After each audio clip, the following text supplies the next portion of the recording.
I'd love to introduce you to our MOWAA American Volunteer of the Year Award nominee, Amy Schimberg. For 36 years, she has served as a volunteer for Meals on Wheels of Tampa. She embodies everything that we look for and that we cherish in our volunteers. It was one summer and she said to me, "We really need volunteer drivers. Would you drive?" And that was just the time my youngest daughter, Janet, was getting ready to go to first grade, so it was the first time that I really was free. Right. So I said, yes, I would.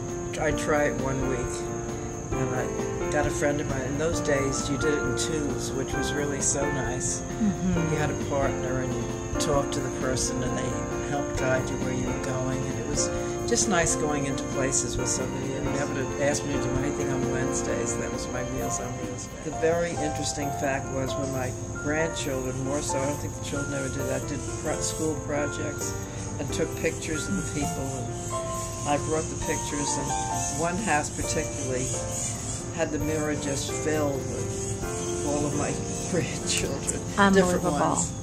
And that was the same lady that came to the breakfast, and we wrote her a letter. And she framed the letter. I mean, that I could not believe. One of the experiences with Janet was funny. We were in a little house, a little shack, and the lady said, "Do you think that little girl behind you could do something?" And we turned around and looked, and Janet said, "I think she means me." And I said, "Could you go across the street and get me a loaf of bread?" And we went across the street where the market had bars on the doors, you know. We both walked in and got the loaf of bread. It was scary. I went back to her, and she said, "Well, can I give you a check for that?" He said, "That's no problem," something like that.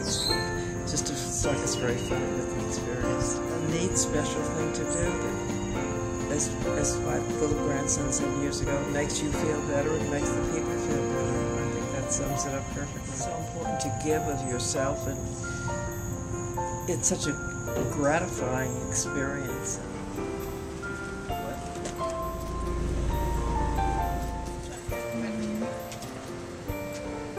She's good, she's kind, she's considerate, all those good things about her. She's taught me the importance of giving back to the community. She's taught me to be a man for others.